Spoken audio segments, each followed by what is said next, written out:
అందరికీ షాలోమ్, వందనాలు. ఈరోజు మనకు పాఠం ఏంటంటే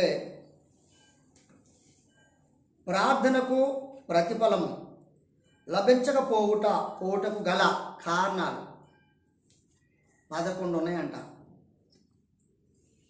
ప్రియ సహోదరి సహోదరులారా, మనమందరము చర్చికి వెళ్ళేవారమే, కానీ ప్రార్థించేవారమే, కానీ ప్రార్థనకి ప్రతిఫలము సరైనటువంటి విధానం మనకి దొరకక మిగిలిపోయినటువంటి స్థితి మనకు కనపడతా ఉంది. కారణం ఏంటి అని మనం చూస్తే ఇక్కడ ప్రతిదిగా కూడా మనము గమనించాల్సినటువంటి అవసరత మనకు లేకపోలేదు. ఏంటంటే ప్రతి విషయంలో కూడా మనము కనుగొన్నటువంటి విషయం ఏంటంటే ప్రార్థనకు ప్రతిఫలము ఎందుకు రావటం లేదు అనే విషయాన్ని చాలా జాగ్రత్తగా మనము గమనించాల్సినటువంటి అవసరత ఉంది. చూద్దాం ఒకసారి. కీర్తనల గ్రంథము, బైబిల్లో నుండి కీర్తనల గ్రంథము 66వ అధ్యాయము. అమ్మా 18వ వచనం చూద్దాం ఒకసారి. నా హృదయములలో బాగా గమనించాల మాటలు. ఇవి నా మాటలు కాదు, మనందరి మాటలు, మనందరి యొక్క స్థితి కోసం. ఓకే. నా హృదయములో నేను పాపమును లక్ష్యము చేసిన వేళ ప్రభు నా మనవి హల్లెలూయా. ఏం చేస్తాడట? మొర వినడంట, ప్రార్థన వినడంట. నువ్వు ప్రభుకి ఏం చెప్తున్నావో వాటిని వినడాట. ఎందుకట అని చూస్తే ఇక్కడ ఏమంటాడు? నా హృదయములో నేను పాపమును లక్ష్యము చేసుకున్న వెడల. అదన్నమాట. పాపం అనగా ఏమి? ఆజ్ఞ అతిక్రమమే పాపం కదా. సరే, అక్కడ బాగానే ఉంది. ప్రభు నమ్ముకున్నటువంటి వారు ఈ రోజుల్లో ఎలా ఉన్నారో తెలుసా? జీవితం మార్చబడలేదు, జీవితం ఏమాత్రం కూడా రుజుపరచబడలేదు. కొందరి జీవితం ఎలా ఉందని అంటే లోక సంచారమైనటువంటి జీవితం కలిగి ఉన్నటువంటి అనేకమైనటువంటి వారు లేకపోలేదు. నేను ప్రతి వారిని ఎవరిని పలకరించినా, ఎవరిని కలిసినా, ఎవరిని అడిగినా ఒకే ఒక మాట అంటారు. ఏమంటారంటే, మేము చర్చికి వెళ్తున్నామండి, మేము ప్రార్థనకు వెళ్తాము. ఈరోజు కూడా మాకు ప్రయాణంలో ఒక వ్యక్తి కలిశారు, కొన్ని విషయాలు మాట్లాడుకుంటూ వచ్చాము. అలాగనే ఈరోజు మనము ఎందుకు గ్రహించలేకపోతున్నాం అనే దాన్ని మనము లక్ష్య పెట్టాల్సినటువంటి అవసరత మనకు ఉంది. ఏంటంటే ప్రార్థనకు ప్రతిఫలం ఎందుకు దక్కట్లేదు, ఎందుకు రావట్లేదు మనకి అనే విషయాన్ని చూస్తే చూద్దాం ఒకసారి. యోబు గ్రంథము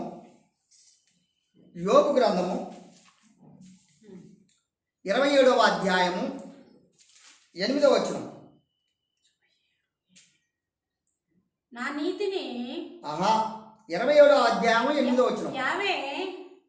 ఎలోహిం వాణ్ణి కొట్టివేయినప్పుడు వాని ప్రాణము తీసినప్పుడు భక్తిహీనునికి ఆధారమేది? హల్లెలూయా. భక్తిహీనుడికి ఏందట ఆధారము? ఏది? భక్తిహీనుడికి ఆధారము ఏంటి? ఫస్ట్, పాపిష్టి జనమా దోషభరితమైన ప్రజలారా అన్నాడు కదా యెషయా ప్రవచనం ద్వారా. పాపిష్టి వారట. ఎందుకు? హృదయం మార్చబడిన వారు, తర్వాత జీవితం మార్చబడినటువంటి వారు, స్వభావం మార్చబడినటువంటి వారు, తర్వాత క్రియ మార్చబడినటువంటి వారు, తర్వాత బుద్ధి జ్ఞానము పూర్తిగా మార్చబడినటువంటి వారు అన్నమాట. అందుకొరకే పరిశుద్ధ గ్రంథంలో ఒక చోట ఏమంటాడంటే, మీరు కొత్తగా జన్మించాలి అన్నాడు. మనం ఇంతకుముందు కూడా ఇదివరకు లోగడ మన వీడియోలు కూడా ఉన్నాయి, చాలా మీరు చూడవచ్చు. కొత్తగా జన్మించడం అంటే ముందు జన్మించిన జన్మ కాదా? మరి ఈ జన్మకు అర్థం ఏంటి అంటే మార్పు లేని జన్మ, అంటే మృతము కనుక. అందుకే అంటున్నటువంటి మాట. అలాగే నేను కింద చదువురా. యోబు గ్రంథం. వానికి బాధ కలిగినప్పుడు యావే వాని మొర వినునా వాడు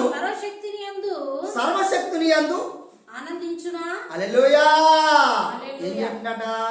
వారి బాధ కలిగినప్పుడు దేవుని మొర పెడతారయ్యా. ఎప్పుడు? శ్రమ వచ్చినప్పుడేనా?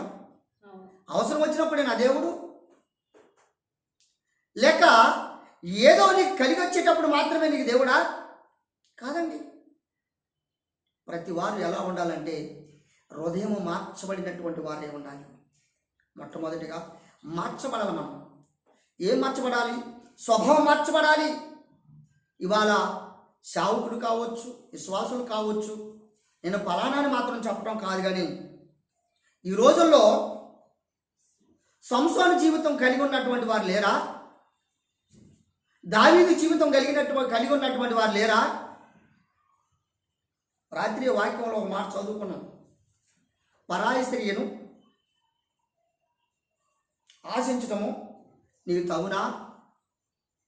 పరాయి సొమ్మును మీరు ఆశించడం తగునా? ఇవన్నీ వాక్యాలేనండి. చదివించడానికి చాలా కావాలి. ఎప్పుడు ఇంటినే ఉన్నారు, బైబిల్ అంతా చెప్పుకుంటూ వస్తూనే ఉన్నాం. మరి పలానా వాక్యం పలానా అని మనం గ్రహించాలి కదా. గ్రహింపు లేకపోతే ఎలా జరిగింది అని మనం చూస్తే అమ్మ చదువురా, మళ్ళీ అదే చదువు 29 వచ్చి మనకు చదువు. వానికి బాధ కలిగినప్పుడు ఎలోహిము వాని మొర వినునా? వాడు సర్వశక్తిని యందు ఆనందించునా? వాడు అన్ని సమయాల్లో దేవునికి ప్రార్థన చేయునా? హల్లెలూయా. ఏం చేస్తారట? ఇవన్నీ ప్రశ్నలండి, జాగ్రత్త గమనించాలా. వాడి బాధ కలిగినప్పుడు ఏం చేస్తారట? ప్రార్థన చేయునా అన్నాడా, చేస్తున్నాడా? చేయునా. మళ్ళీ చదువమ్మా. వాడు అన్ని సమయాల్లో దేవునికి ప్రార్థన చేయునా? దేవుని హస్తము గూర్చి మీకు ఉపదేశించినను సర్వశక్తుడు చేయు క్రియలను నేను హల్లెలూయా. దేవుడు చేస్తున్నటువంటి క్రియలో ఆయన దాచిపెట్టడంట. కనుక మరి ఎట్లా దాచిపెడతాడు? ఎందుకు దాచిపెడతాడు? బాధ కలిగినప్పుడేనా? చూడండి ఒకసారి సామెతల గ్రంథము 21:27 వచ్చిన చూడు. భక్తిహీనులు అర్పించు బలులు హేయములు, దురాలోచనతో అర్పించిన వెడల అవి మరి హేయములు. ఎప్పుడట? భక్తిహీనత ప్రార్థన చేయవద్దు. భక్తి లేని ప్రార్థన అలంకరించుకోవడం సరైనది కాదు. మన జీవితంలో ఎంత మాత్రము సరైన జీవితము కాదని పరిశుద్ధ గ్రంథం మనకి వివరిస్తూ ఉంది. కనుక అదేవిధంగా ఒక మాట ఏమంటాడు అంటే ప్రతి విషయంలో మనం గమనించాల్సినటువంటి అవసరం లేకపోలేదు. చూడండి ఒకసారి సామెతల గ్రంథము 15వ అధ్యాయం 8 వచ్చిన చూడు. భక్తిహీనులు అర్పించు బలులు యావేకు హేయములు, యథార్థవంతుల ప్రార్థన ఆయనకు హల్లెలూయా.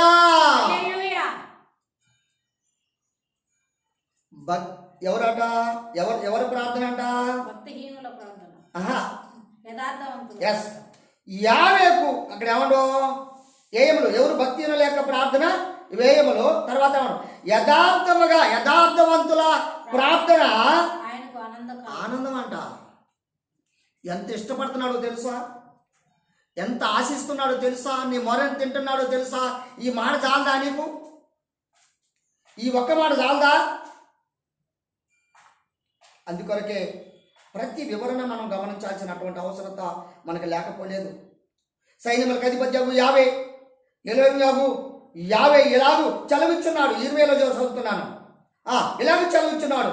నీ దహన బలులను మీ బలులను కలిపి మాంసము భక్షించుదురు. భక్షించుడి. ఎప్పుడాట?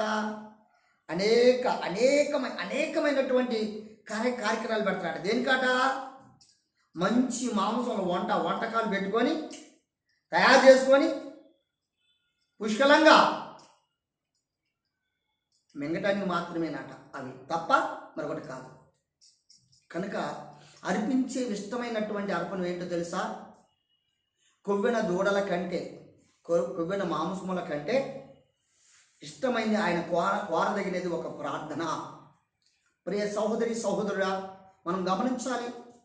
నీ కుటుంబంలో ఏదో ఒక వ్యతిరేకమైనటువంటి క్రియ జరగలేదా? ఉదాహరణకు ఒక మాట చదువుకుందాం, చూడండి. మత్తయి సువార్త 15వ అధ్యాయం 21వ వచనం చూడమ్మా. 21వ వచనం. యాషువ అక్కడ నుండి బయలుదేరి తూరు సీదోను లేక ప్రాంతమునకు వెళ్ళగా ఇదిగో ఆ ప్రాంతము నుండి కానాను స్త్రీ ఒకతే వచ్చి, ప్రభువా దావీదు కుమారుడా, ఏమంటుందేవా? ఎవరామేవా? కానాను స్త్రీ అంట. అంటే భయభక్తులు లేనటువంటి స్త్రీకి చూడండి ఎంత భయభక్తులు కలిగినటువంటి జీవితాన్ని వాడబడుతుందో చూద్దాం. ఆ తర్వాత నన్ను కరుణింపుము నా కుమార్తె ఏమైందట? దెయ్యం పట్టిందంట.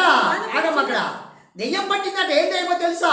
తిరుగుబోతు దెయ్యం, తర్వాత వదిలిపోతు దెయ్యం, తర్వాత సమాధానం లేని దెయ్యం, తర్వాత తాగుబోతు దెయ్యము, తర్వాత తిండిబోతు దెయ్యం, తర్వాత తిట్టే దెయ్యం, తర్వాత అనేక హరాస్మెంట్ చేసేటువంటి అనేక క్రియలతో కూడినటువంటి దురాత్మ ఆశలు కల్పించి అలా గలిబిలి చేస్తున్నటువంటి ఒక హృదయ ఆ యొక్క ఆటంకాలను బట్టి మన జీవితం ఏమైపోతుందంటే అక్కడ మరి ఆమె కుమార్తెకి దెయ్యం పట్టిందంట. అప్పుడు అంటదా ఆ కుమార్తె దెయ్యం పట్టిను బహు బాధపడి చూడదాని కేకలు వేయించుండగా అందుకు ఆయన ఆమెతో ఒక్క మాట అయినా చెప్పలేదు. అప్పుడు ఆయన శిశువులు వచ్చి ఏమే మన వెంబడి వచ్చి కేకలు వేయుచున్నది కనుక ఈమెను పంపివేయమని ఆయనను వేడుకొనగా ఆయన ఇశ్రాయేలుల ఇంటివారై నశించిన గొర్రెలకే గాని మరి ఎవని యొద్దకైనను నేను పంపబడలేదు అనెను. ఆయనను ఆమె వచ్చి ఆయనకు మొక్కి ప్రభువా నాకు సహాయము చేయమని అడిగాను. అందుకు ఆయన పిల్లల రొట్టె తీసుకొని కుక్క పిల్లలకు వేయుట యుక్తమా కాదని చెప్పాను. ఆమె నిజమే ప్రభువా, ఇక్కడ ఆవుదాయి, నిజమే ప్రభువా, నేను కుక్కనండి, నా బుద్ధి కుక్క బుద్ధి లాంటిది,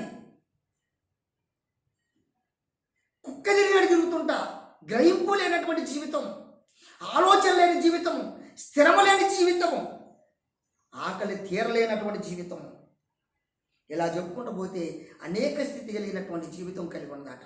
తర్వాత ఆమె నిజమే ప్రభువా, కుక్క పిల్లలు కూడా తమ యజమానుల బల్ల మీద నుండి పడు రొట్టె ముక్కలు తినును కదా అని చెప్పాను. అందుకు యాషువా అమ్మా నీ శ్వాసము హల్లెలూయా పరమతండ్రి స్తోత్రం. చూడండి ప్రియ సహోదరి సహోదరులారా, గమనించాలి. ఈరోజు మన స్థితి మారట్లేదు, మన బ్రతుకు మారట్లేదు, మన అనేకమైనటువంటి రుజువు లేదు. అగ్ని గ్రంథంలో ఉంది, ఎంత సంపాదించినా ఏమవుతుందట? అడుగులేని సంచిలో వేసినట్టేనంట.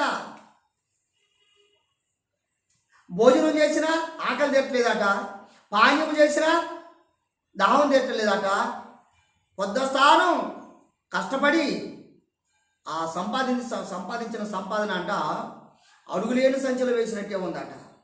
కారణం నీ స్థితి, నీ బ్రతుకు మార్చకపోతే ఇదే స్థితి జరుగుతుందని వాక్యం హెచ్చరింపబడుతుంది. చూడండి ప్రియ సహోదరి సహోదరుడా, ఇక్కడ గమనించాలి. ఈ వాక్యము నీది కాదా? ఈ వాక్యము నాది కాదు, ఇక్కడ కూర్చున్న వాళ్ళందరూ కాదా? మనం ఆలోచించాలి ఒకసారి. నిజంగా కానాను స్త్రీ ఎప్పుడు ఎరగనటువంటిది పట్టుబట్టింది, ఆ గోజాడింది. నువ్వు కుక్కవే అన్నాడు, నువ్వు పని నీకోసమే రాలేదన్నాడు, ఎన్నెన్నో చెప్పాడు. అయినా వదిలిందా? పట్టు విడవక గట్టి పోరాటం పోరాడి ఏం చేసిందంట?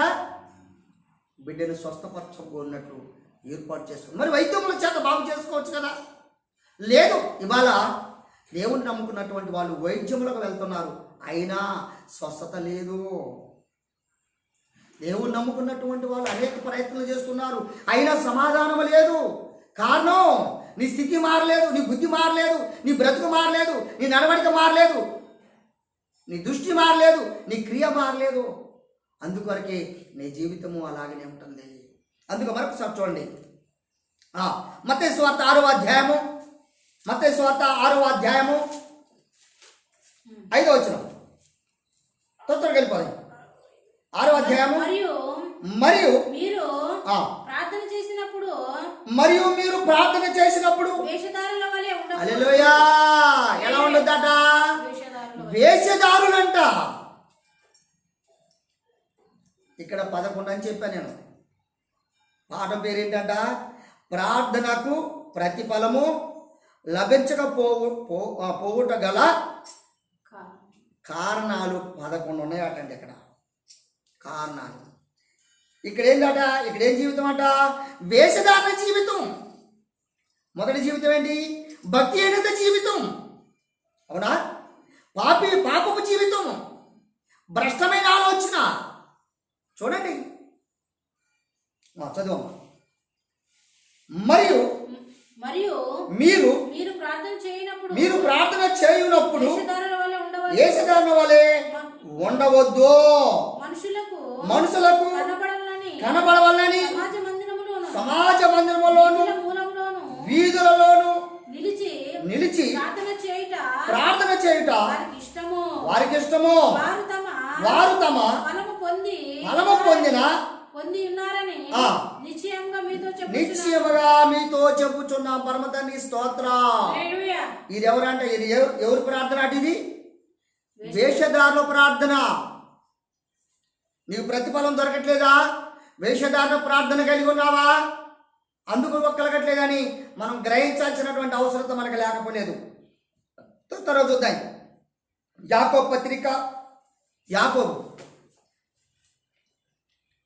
ఏప్రి పక్కన దొరికిందమ్మా? 4వ అధ్యాయం 3వ వచనం. మీరు అడిగినను అమ్మా, 4వ అధ్యాయం 3వ వచనం. కాగా సారీ, నేను ఏబ్రి తీశాను.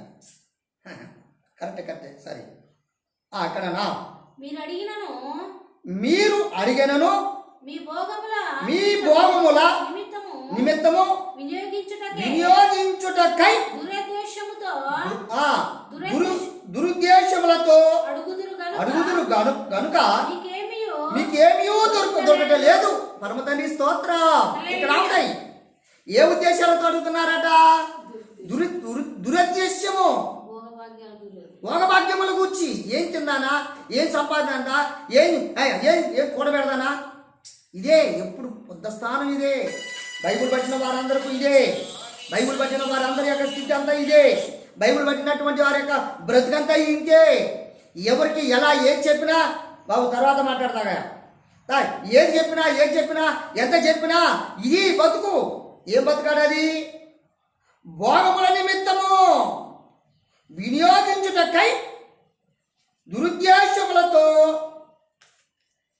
అడుగుదురు గనుక మీకేమీ దొరకదట. దురుద్దేశములతో అడుగుతారట, దురుద్దేశములతో వస్తారట, దురుద్దేశములతో భయభక్తులు కలిగి ఉంటారట, దురుద్దేశములతో వీధులలో అనేక వేషధారణ కలిగినటువంటి జీవితం. ఇక్కడ ఏంటంట? ముందు మొట్టమొదటిగా ఏంటంట? పాపపు జీవితము. రెండోది ఏంటంట? అమ్మా వేషధారణ జీవితం. ఇక్కడ మూడోది ఏంటంట? అదే వేషధారణ. రెండోది వేషధారణ జీవితం అంట. పాపిష్టి జనమా, దోషభరితమైనటువంటి ప్రజలారని మనం చెప్పుకున్నటువంటి మాటలు ఉన్నాయి కదా. అదేవిధంగా 4వ వచనం కూడా చదువు. అలాగనే వ్యభిచారులారా, ఈ లోక స్నేహము దేవునితో వైరమని మీరు ఎరగరా?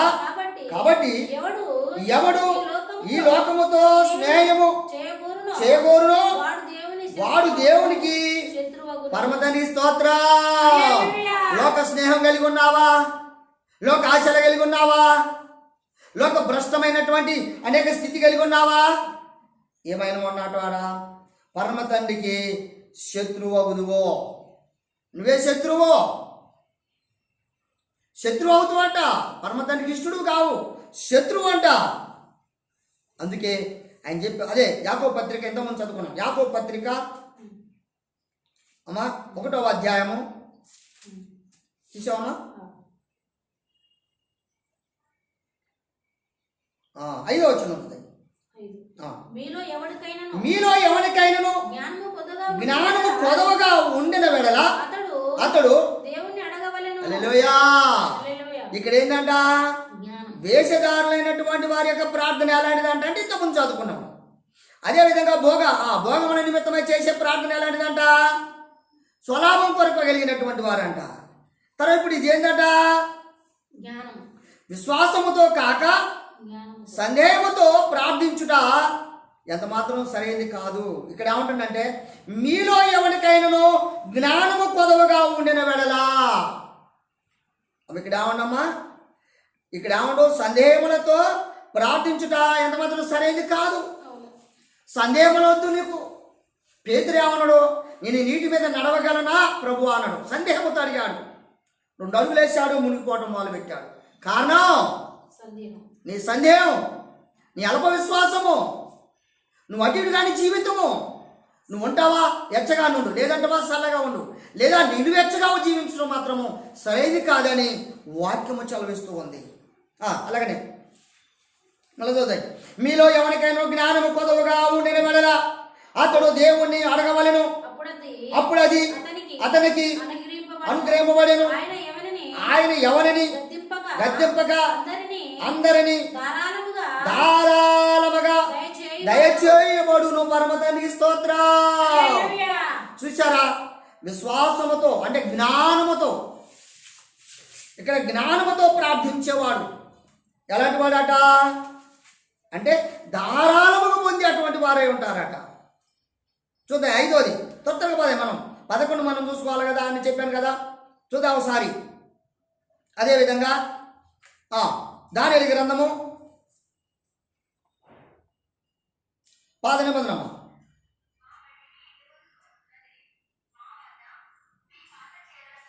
దొరికిందమ్మా? దానియేలు గ్రంథము 10వ అధ్యాయం 10వ వచనం.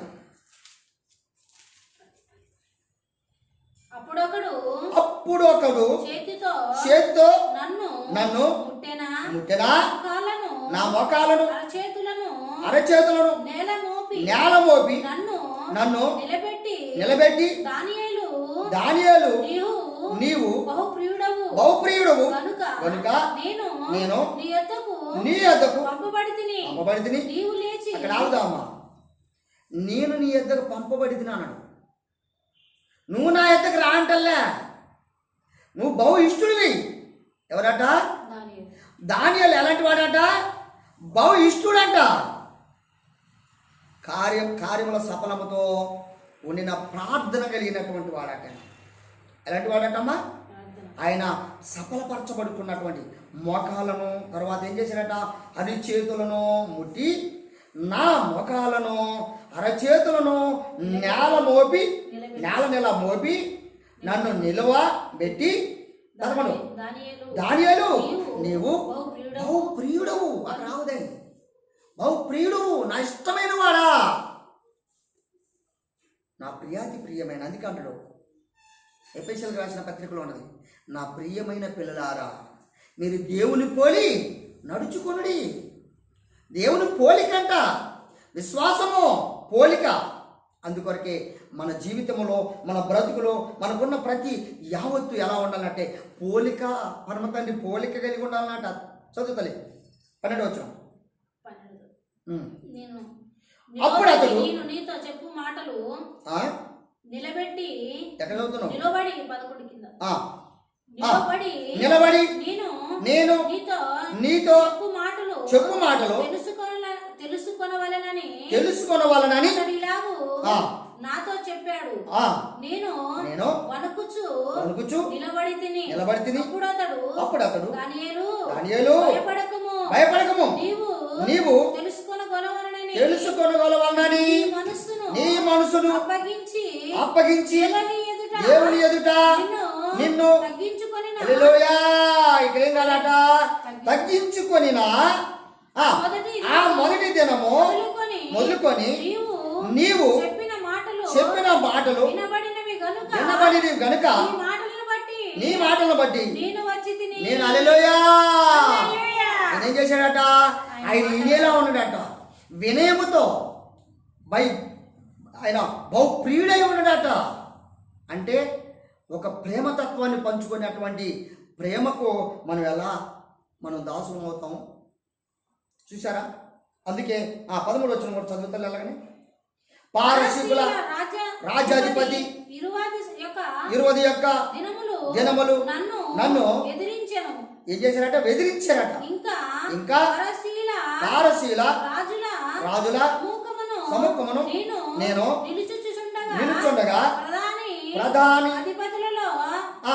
అధిపతులలో మికాయేలు అను ఒక నాకు సహాయము చేయవలని ఈ దర్శనపు సంగతి ఇంకా అనేక దినముల వరకు జరగదు. చాలా ఇక్కడ ఎవరు వచ్చారట, మికాయేలు పంపించాడట సహాయం కొరకు. మరి నీకెందుకు పంపడు, మరి నాకెందుకు పంపడు, మన విశ్వాసాలకు ఎందుకు పంపడు? మనం చూసినట్లయితే తొత్తరగా వెళ్ళిపోదని 6 అంశం మనం మొదటి పేతురు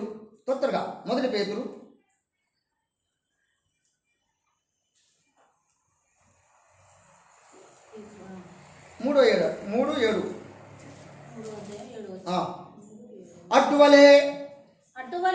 అట్టువలే పురుషులారా జీవమును కృపావరములో మీ భార్యలు మీతో పాలువారై ఉన్నారని ఎరిగి ఎక్కువ బలహీనమైన ఘటమని భార్యను సన్మానించి మీ ప్రార్థనలకు అభ్యంతరము కలగకుండానట్లు జ్ఞానము చొప్పున వారితో కాపురము చేయుడు పరమ తండ్రి స్తోత్రం. ఇక్కడ చాలా మంది స్త్రీలారా ఇక్కడ అంటారు, నా భర్త నన్ను ఎంతో ఆటంకపరుస్తూ ఉన్నాడు, నా భార్య నన్ను ఎంతో ఆటంకపరుస్తూ ఉంది. అందుకే ఇక్కడ ఏమంటాడు, మీ భార్యలు బలహీనమైన మొండిగట్టం, అంటే కొండ, పగిలిపోయే కొండ, ఓటి కొండ లాంటిదంట. ఆమెను ఎలా మలుచుకోవాలంట, అతి ప్రేమతో అతి ఇష్టమైనటువంటి రీతిలో మలుసుకొని ఏం చేయాలట, కాపురం చేయాలంట. తర్వాత పరమతండ్రికి ఇష్టలుగా ఉండాలంట కుటుంబానికి. నిజంగా ఈరోజు నా భార్యకి కానీ, నా పిల్లలకు కానీ, నా కుటుంబానికి నేను నా స్థితి ఏంటో, నా భవిష్యత్తు ఏంటో నా సభ్యులకే కాదు, నేను ఎక్కడెక్కడ తిరిగానో అన్ని ప్రాంతాల్లో నా గురించి వారికి తెలియక మరుగు చేయబడలేదు. కానీ అంత గొప్పగా నేను చెప్పుకోవాల్సినటువంటి అవసరత కాదు. కానీ ఒకటి మాత్రం నేను చెప్పగలను. అందుకే గృహ సంబంధమైనటువంటి మనుషులతో ఎలా ఉండాలట, ప్రార్థన ప్రేమ కలిగి ఉండాలట. గృహ సభ్యులతో ఎలా ఉండాలట, గృహం అంతటా సభ్యులందరూ కూడా ఇక్కడ ఏంటంటే గృహ సంబంధమైన సమస్యలతో ప్రార్థించుట. గృహ సమస్య అంటే ఏంటి? నీ భర్త ఏం చేస్తున్నాడు, లేక నీ పిల్లలు ఏం చేస్తున్నారు, లేక నీ భార్య ఏం చేస్తున్నది, తర్వాత అలాగనే నీ భర్త ఏం చేస్తున్నాడు, అది గృహంలో ఉన్నటువంటి సమస్యలను బట్టి ఏం చేయాలట, దానియేలు ఎలా ఇష్టపడ్డాడో, ఇష్టమైన ప్రియుడి వలె ఎంచబడ్డాడో అలా నీవు ఇష్టమైన విశ్వాసిగా ఉండాలి. అందుకు నీకు కలిగే ప్రతిఫలము కలగక మాందో. అందుకొరకే చూద్దాం ఒకసారి 7లో ఉన్నాయి. గర్వముతో ప్రార్థించే వారిని చూద్దాం ఒకసారి. గర్వముతో లూకాసు వార్త 18వ అధ్యాయము, లూకాసు వార్త 18వ అధ్యాయము 10వ వచనం 10 తొందరగా వెళ్ళిపోదాము, టైం చాలా అవుతున్నా. ప్రార్థన చేయుటకై ఇద్దరు మనుషులు దేవాలయమునకు వెళ్ళిరి.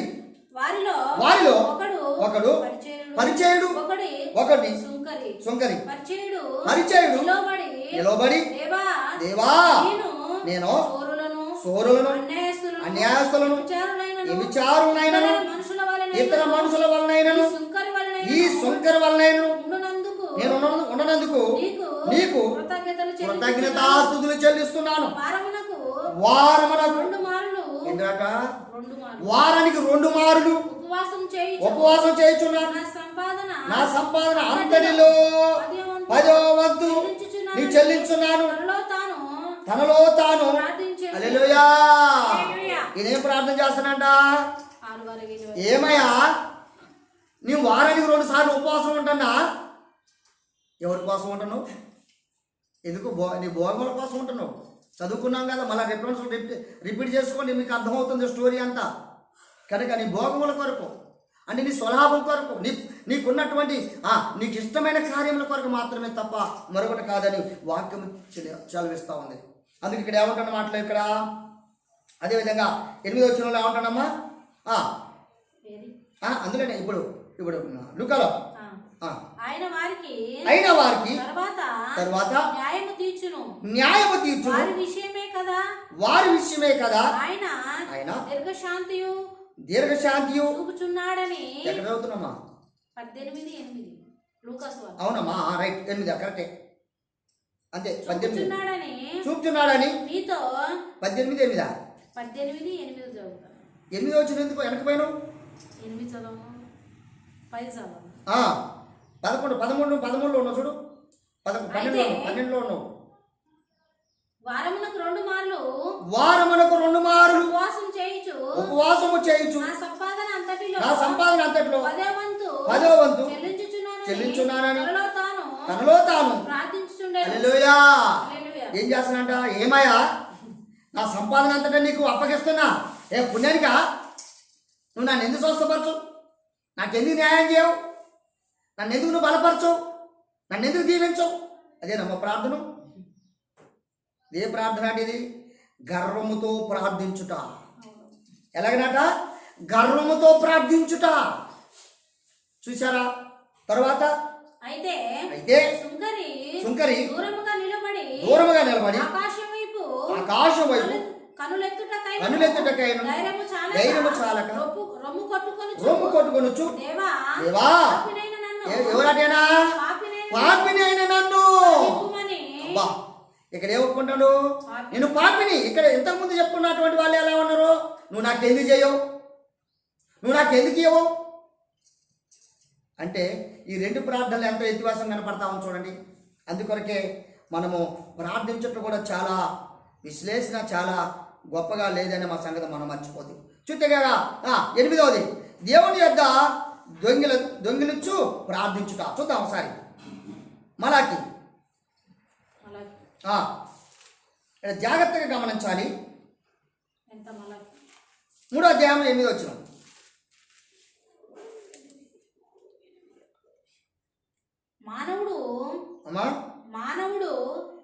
మానవుడు దేవుని యొద్ద దొంగిలిన అయితే మీరు నా యొద్ద హల్లెలూయా. ఎక్కడట? మానవుడు దేవుని యొద్ద దొంగిలను అయితే మీరు నా యొద్ద దొంగిలిస్తున్నారు. దేని విషయంలో? మేము మీ యొద్ద దొంగిలిస్తున్నా. మీరందరూ 10వ భాగము ప్రతిష్ఠిత అర్పణములను గాక హల్లెలూయా. ఇది దొంగ ప్రార్థనలు అన్నమాట, దొంగ అర్పణలు అన్నమాట. ఏ అర్పణలట? దొంగ అర్పణలు. ఎందుకు దొంగ అర్పణలట? ఇక్కడ చెప్పాడు ఇంతకుముందు. ఎవరైనా నువ్వు వారానికి 2 మార్లు ప్రార్థన చేస్తున్నా సంపాదన అంతటి నుండి ఏం చేస్తానట? నీకు 10వ వంతు ఇస్తున్నాను కదా. ఏం చేస్తున్నారట? అంటే బెంకాలు. చూసారా? తర్వాత ఇలా చెప్పుకుంటూ పోతే సమయం చాలా చెప్పుకుంటూ ఉంది. మొట్టమొదటిగా మళ్ళా నేను వీటిని రిపీట్ చేస్తూ ముగించాలని నేను ఆశపడుతున్నాను. 1, హృదయంలో పాపము ఉంచుకొని ప్రార్థించుట. 2వది వేషధారణతో ప్రార్థించుట. చూసారా? హృదయంలో ఎలా ఉన్నాట? పాపం ఉంచుకొని ప్రార్థించావా? అది నీ సరైనది కాదు. వేషధారణతో ప్రార్థించుట నీ సరైనది కాదు. భోగముతో నువ్వు ప్రార్థించుట అది నీకు సరైనది కాదు. విశ్వాసముతో కాక సందేహముతో ప్రార్థించుట ఎంత మాత్రమో నీకు కాదు. ఏంటట? విశ్వాసముతో కాక సందేహముతో ప్రార్థన చేయవద్దు. సందేహాలు ఇవాళ ఇక్కడ సందేహంతో ప్రార్థన చేస్తున్నారా? లేక భోగం కొరకు ప్రార్థన చేస్తున్నారా? వేషధారణతో ప్రార్థన చేస్తున్నారా? లేక పాపములో ప్రార్థన చేస్తున్నారా? ఇలా చెప్పుకుంటూ పోతే 5 సాతాను సంబంధమైన ఏంటట? కార్యకల్పనలతో ఉండి ప్రార్థిస్తున్నారా? కనుక ఏది ఏమైనా అదే ఏంటంటే అక్కడ గృహ సంబంధమైన సమస్యలతో ప్రార్థిస్తున్నారా? గృహ సంబంధమైనటువంటి ప్రార్థనలు కలిగి ఉన్నారా? ఇలా చెప్పుకుంటూ పోతే అనేక విషయాలు మనకు ఇక్కడ తేటపరచబడతా ఉన్నాయి. కనుక మనము జాగ్రత్తగా గమనిస్తూ వాక్యాన్ని పరిశీలించుకుంటూ మన కుటుంబాన్ని సరిచేసుకోవడానికి సరైనటువంటి క్రమముగా పరమతానికి ఇష్టలుగా ఉండి దాన్ని క్రమముగా దాన్ని పొందుటకున్న మనం అర్హత కలిగినటువంటి వారినై దానియేలు వలె నీ యొక్క సంపాదన అంతటి నుండి, నీ ప్రవర్తన అంతట్లో నుండి, నీ జీవితం అంతట్లో నుండి ఆయనకి ప్రియులుగా ఎంచబడినట్లు జీవితము జీవించుటకును మీ అందరికీ సమృద్ధేమతో మరి మీకు వందనాలు తెలియపరుస్తూ ఈ మాటలు ముగిస్తున్నాను.